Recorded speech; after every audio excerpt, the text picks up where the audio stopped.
সুতরাং বেদাতি যতগুলি আকীদা রয়েছে, আল্লাহ নিরাকার, আল্লাহ সর্বত্র বিরাজমান, সবকিছুতে বিরাজমান, না, তাদের জন্য দোয়া করে ফেরেশতারা। আল্লাহর হাত নেই, আল্লাহর চেহারা নেই, হ্যাঁ, আল্লাহর চোখ নেই, আল্লাহর পা নেই, তাহলে এগুলো যদি না থাকে কোনো মানুষের, তাকে কি বলা হয়? হ্যাঁ, আউযুবিল্লাহ।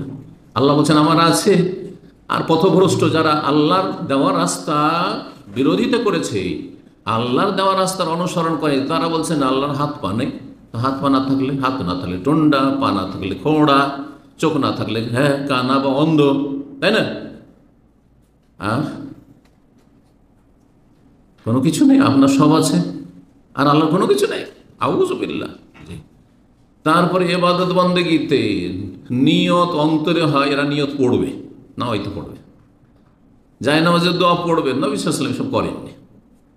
যেটিকে জায়নামাজের দোয়া পড়েছেন সেটি সানা হিসেবে পড়েছে, হয় সুবহানাকা পড়েন, না হয় ইন্নী ওয়াজহাতু ওয়াজহিয়া পড়েন, তাকবীরে তাহরিমার পড়েন।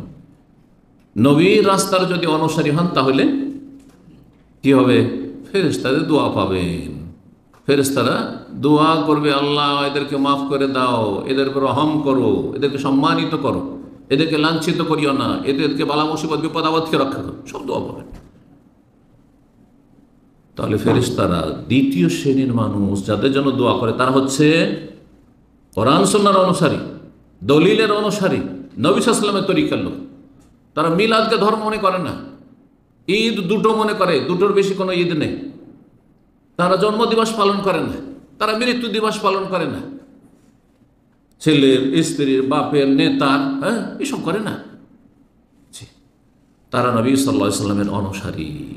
তারা সম্মিলিত দুরূদ পড়ে না, ঝাঁক ধরে সম্মিলিত তারা মোনাজাত করে না।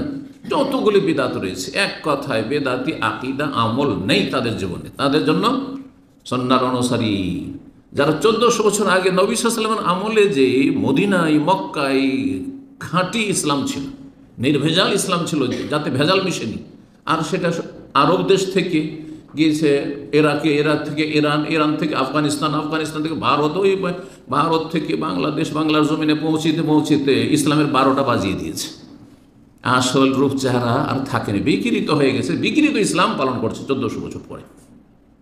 তাদের জন্য ফেরেশতার দোয়া নেই। ভালো করে শুনে রাখেন, আল্লাহর রাস্তার সুন্নতের অনুসারী হয়ে যান, এক আল্লাহর ইবাদত করুন, এক রাসূলের তরিকায় চলুন, তাহলে ওয়াত্তাবাউ সাবিলাকা, হে আল্লাহ তোমার রাস্তার যারা অনুসারী, যেই রাস্তা সুস্পষ্ট কোরআনের আয়াতে, না হয় নবী সাল্লাল্লাহু আলাইহি ওয়াসাল্লামের হাদিসে, মানুষের ধারণা ভিত্তিক ধর্ম চলবে না। আমাদের বুজুর্গানে দিনেরা এটা পছন্দ করেছেন, এই সিলসিলা চালু করেছেন, এইটা সবসময় চলবে না, কোনো সিলসিলা নেই, একমাত্র সিলসিলা যা নবী সাল্লাল্লাহু আলাইহি ওয়াসাল্লাম থেকে এসেছে। ভালো করে বুঝে নিতে হবে। তাহলে ফেরেশতা দোয়া, ওয়াকিহিম আযাব আল জাহিম, আর জাহান্নামের আযাব থেকে রক্ষা করো। এতগুলি দোয়া, সুবহানাল্লাহ। আল্লাহ তাদেরকে ক্ষমা করো, রহম করো, এবং তাদেরকে জাহান্নামের আযাব থেকে রক্ষা করো। দুটো বলে ফেললাম, তাই না? 3 নম্বর, যেসব মানুষরা দান সাদকা করে, যত বেশি দান সাদকা করবেন তত বেশি ফেরেশতা দোয়া পাবেন। এবং প্রতিদিন সকাল হলেই যারা নিয়মিত দান সাদকা করে, ওই শুধু রমজান মাসে না, রমজান মাসে যাকাত দেবে, রমজান মাসে কিছু দান সাদকা করলেও গোটা বছর নেই। জাকাত যতটা ফরজ হয়েছে সেটাই আদায় করে না, অল্প কিছু এদিক সেদিক ডানে বামে দিয়ে দিল, জাকাত 1 লাখ টাকা বেরোবে, 10,000 দান, 20,000, 50,000 দান করার পরে বলছে অনেকের কোটি কোটি টাকা জাকাত বেরোবে। আমাকে একজন বলছেন, ঘরের লোক, যেই ব্যক্তির কোটি কোটি টাকা জাকাত বেরোবে, তার ঘরের লোক বলছে হেদায়েত হয়েছে, আল্লাহ তাকে হেদায়েত করে, আলহামদুলিল্লাহ। আমাদের আলোচনা শুনে তো বলছে, সে কি বলবো, তাকে বুঝিয়ে পারছি না যে তোমার অন্তত জাকাত যেটা ফরজ সেটা তো ভালো করে হিসাব করে জাকাতটা দিয়ে দাও। তো দুনিয়ার ব্যবসা বাণিজ্য সারা পৃথিবীতে ছড়িয়ে আছে, বিভিন্ন দেশে ছড়িয়ে আছে, সেগুলোর প্রতি বছর অডিট করছো, আর হিসাব হচ্ছে লাভ লস কতটা হলো, ইনভেন্টরি হচ্ছে, সব কিছু হচ্ছে, কি এলো আর কি গেল। আর এইদিকে জাকাতের বেলা হিসাব নেই, এত সহজে মাফ পেয়ে যাবে, এটা ফরজ, এটা আল্লাহর সম্পদ, গরিবদেরকে দিতে বলেছেন, তোমার সম্পদ নয়, মালুল্লাহ, আল্লাহ বলেছেন। ভালো করে শুনে রাখুন। আমাদের দেশে অধিকাংশ মানুষরা জাকাত দেয় 9-6 করে। জাকাত বেরোবে 5 লাখ টাকা, 25-50 হাজার টাকার শাড়ি লুঙ্গি একটু দিয়ে দিল, লোকজনকে দেখিয়ে দিল, জাকাত বন্টন করে।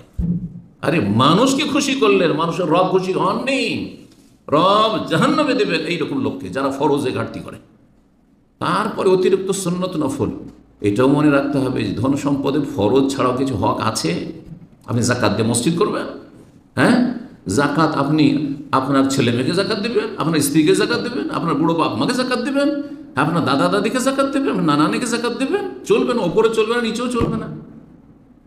এই জন্য মনে রাখতে হবে যে ধন সম্পদে জাকাত ছাড়াও ইন্নাফিল মালে লাহাক্কান সিওয়া জাকাত, জাকাত ছাড়াও ধন সম্পদের কিছু আর অধিকার প্রাপ্য আছে, সেটাও আদায় করতে হবে। সব ক্ষেত্রে জাকাত দিয়ে সারবেন। কাউকে একটা গিফট দিচ্ছেন, দেখালেন গ্রামের মুরব্বীদেরকে অথবা আপনার শিক্ষককে অথবা শেখকে যে আমি কি করলাম, আপনাকে হাদিয়া দিলাম, আর এদিকে জাকাতের পয়সা, তো সোজা না, চলবে না।